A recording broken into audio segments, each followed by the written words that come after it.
खबर दिन भर देखेंगे आप। मैं हूं आपके साथ आपका मेजबान रहीम अहमद खान। नजर डालेंगे देश और दुनिया की तमाम बड़ी खबरों पर। आगाज हेडलाइंस के साथ करेंगे। सुर्खियों को पेश करने में ताउन किया है डॉक्टर ऑर्थो ऑयल के साथ साथ डॉक्टर ऑर्थो कैप्सूल्स साथ लेना ना भूलें। पीएम मोदी और अमित शाह ने आम आदमी पार्टी को खत्म करने की साजिश की। शराब पॉलिसी घोटाले में बरी होने के बाद अरविंद केजरीवाल का इल्जाम।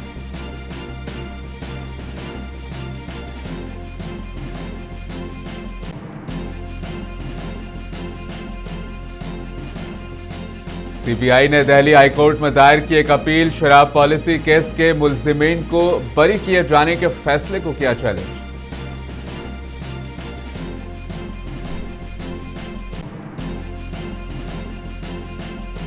केरला हाईकोर्ट ने द केरला स्टोरी 2 की रिलीज को मुअत्तल करने के सिंगल जज के हुक्म पर रोक लगा दी।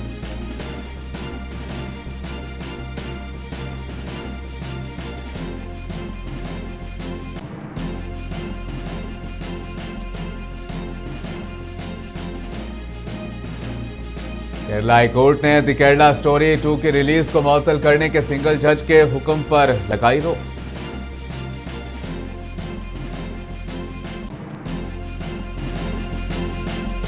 पाकिस्तान और अफगानिस्तान के बीच कशीदगी। अक़वाम मुत्तहिदा और कई ममालिक के रहनुमाओं ने फरीकैन से तहम्मुल का मुजाहिरा करने की अपील की।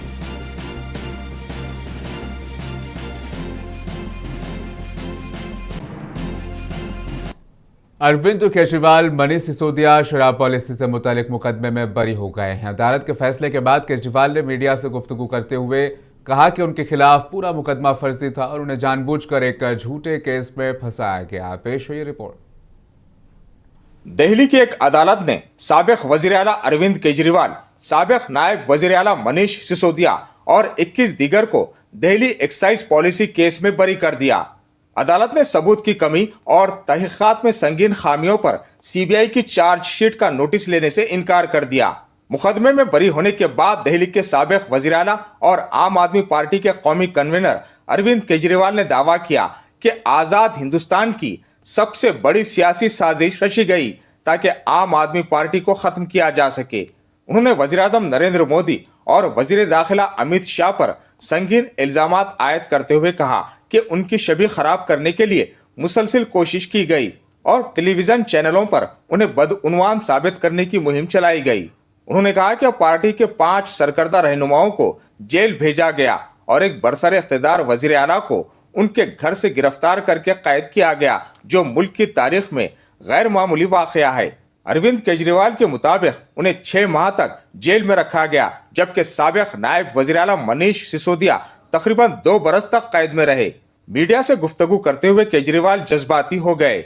मैं आपसे पूछना चाहता हूं, केजरीवाल जेल गया, रॉबर्ट वाड्रा जेल गया, संजय सिंह जेल गया, क्या राहुल गांधी जेल गया, मनीष सिसोदिया जेल गया, सोनिया गांधी जी जेल गई? किस मुंह से बात करते हैं? शर्म नहीं आती कांग्रेसियों को? वो तो ले जाए, उनका हक है। सुप्रीम कोर्ट भी जाएंगे, हाई कोर्ट भी जाएंगे। जैसे निचली कोर्ट में न्याय हुआ, ऐसे ऊपरी कोर्ट में भी न्याय हुआ। जब कोई सबूत है ही नहीं, जब कोई गवाह है ही नहीं, तो ऊपर के कोर्ट में भी कहां से लाएंगे सबूत, कहां से लाएंगे गवाह? आज कोई छोटा मोटा उन्होंने डिस्चार्ज कर दिया है हमें। उन्होंने कहा कोई आरोप ही नहीं बनता। इन्वेस्टिगेटिंग ऑफिसर सीबीआई के ऊपर उन्होंने, कोर्ट ने टिप्पणी की है कि सीबीआई अपने दोषी अधिकारियों के खिलाफ डिसिप्लिनरी एक्शन, कभी ऐसा ऑर्डर देखा है? इसका मतलब कितना फर्जी मुकदमा था कि सीबीआई के अफसरों के खिलाफ डिसिप्लिनरी एक्शन लिया जाएगा। अदालत ने अपने फैसले में वाज़ेह किया कि सीबीआई की जानिब से दायर करदा चार्जशीट में कई खामियां मौजूद थीं और पेश किए गए सबूत कमजोर और नाकाफी थे। अदालत ने कहा कि सिर्फ इल्जामात आयद कर देना काफी नहीं होता, बल्कि उन्हें मजबूत शवाहिद के जरिए साबित करना जरूरी है, खुसूसन जब मामला किसी आईनी या अवामी ओहदे पर फायज शख्सियत से मुताल्लिक हो। अरविंद केजरीवाल ने फैसले को सच्चाई की फतेह करार देते हुए कहा कि मुल्क को महंगाई, बेरोजगारी, आलूदगी और बुनियादी ढांचे जैसे मसाइल दरपेश हैं और हुकूमतों को अपनी तवानाइयां इन चैलेंजों के हल पर सर्फ करनी चाहिए। उन्होंने कहा कि इख्तिदार हासिल करने के लिए आइन और जमहूरी अख्तार के साथ खिलवाड़ नहीं होना चाहिए। इधर सीबीआई ने इशारा दिया है कि वो इस फैसले से मुतमईन नहीं है और हुक्मनामे का तफसीली जायजा लेने के बाद आला अदालत में अपील दायर करेगी। ब्यूरो रिपोर्ट, मुंसिफ टीवी। सीबीआई ने दिल्ली हाई कोर्ट में एक अपील दायर की है जिसमें साबिक वज़ीर आला अरविंद केजरीवाल, साबिक नायब वज़ीर आला मनीष सिसोदिया और दीगर को शराब पॉलिसी केस में बरी करने के खुसूसी अदालत के हुक्म को चैलेंज किया गया है। ज़राए ने बताया कि वफाकी एजेंसी ने मुतअद्दिद नुकात का हवाला दिया जिन्हें खुसूसी अदालत की जानिब से चार्ज फ्रेमिंग के सतह पर नज़रअंदाज किया गया और उन पर गौर नहीं किया गया।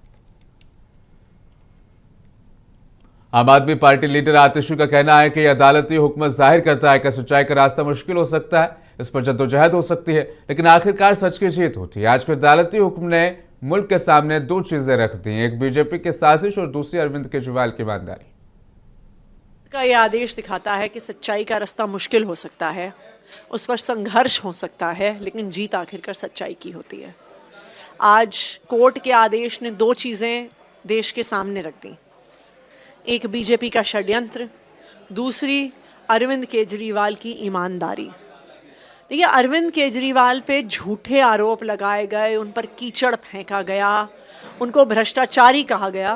वो कॉम्प्रोमाइज़ कर सकते थे, वो दब सकते थे, वो झुक सकते थे, लेकिन क्योंकि उनके साथ उनकी सच्चाई थी, वो डटे रहे, वो लड़ते रहे और आज उनकी सच्चाई पूरे देश के सामने। शराब पॉलिसी केस में आम आदमी पार्टी लीडरों के बरी होने पर समाजी कारकुन अन्ना हजारे ने अपना रद्दअमल जाहिर किया। अन्ना हजारे ने कहा कि हमारा मुल्क अपने अदालती और हिफाजती निज़ाम की ताकत पर चलता है। उन्होंने कहा कि अदालत के फैसले को कबूल करना जरूरी है।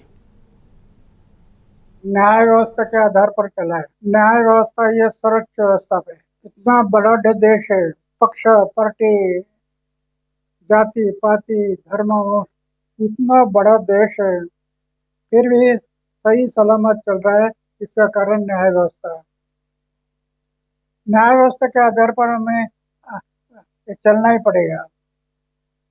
अगर न्याय व्यवस्था नहीं होती तो ये गुंडे, लफंगे, धोखे दंगे सब होने थे, लेकिन न्याय व्यवस्था है, इसलिए सही देश चला है। दिल्ली के सीएम रेखा गुप्ता ने अरविंद केजरीवाल पर तनकीद की। उन्होंने कहा कि केजरीवाल शीश महल में रहने और जेट तैयारों में परवाज करने के बावजूद खुद को आम आदमी कहते हैं। रेखा गुप्ता ने सवाल किया कि केजरीवाल अगर सही थे तो तहकीकात शुरू होते ही शराब पॉलिसी क्यों वापस ली। रेखा गुप्ता ने केजरीवाल को बरी किए जाने पर सवाल उठाए। कुछ प्रश्न पूछना चाहती हूँ, अगर वो सही थे तो क्यों जैसे ही जांच शुरू हुई तो उन्होंने अपनी ये लीकर पॉलिसी को विड्रॉ कर लिया, तुरंत वापस किया? अगर वो सही थे तो ऐसा क्यों किया गया? अगर वो ये कह सकते हैं कि एक के साथ एक दारू की बोतल देना दिल्ली के लिए सही था क्या वो ये कह सकते हैं कि जिस तरीके से उन्होंने इस पूरे सेक्टर को प्राइवेटाइज करने की दिशा में काम किया और जो आपका ट्रेडर था उसको आपने, उसका जो कमीशन था 5% से उसको 12% कर दिया, उसका मुनाफा बढ़ाया, उस मुनाफे में आपकी शेयरिंग ऐसा पूरी तरीके से दिखाई देती थी, क्या वो गलत है? उच्च न्यायालय ने भी, सर्वोच्च न्यायालय ने भी समय समय पे अपनी टिप्पणी करके इस पे चिंता जताई और मनी। बीजेपी सांसद मनोज तिवारी का कहना है कि केजरीवाल को मुकम्मल तौर पर बरी नहीं किया गया। एक निचली अदालत ने सबूत की कमी का हवाला देते हुए कुछ राहत दी। नहीं हुआ है, एक निचली अदालत ने कुछ साक्ष्यों का अभाव होने की बात करते हुए थोड़ी सी राहत दी है, मगर सीबीआई ऊपरी अदालत में जा रही है और हमें पूरा विश्वास है कि इतने बड़े घोटालेबाजों को राहत नहीं मिलेगी। इस देश में कोर्ट की 3 व्यवस्थाएं, निचली अदालत, उच्च अदालत, सर्वोच्च अदालत, हमें ऐसे भ्रष्टाचारियों का निश्चित रूप से भ्रष्टाचार सिद्ध हो।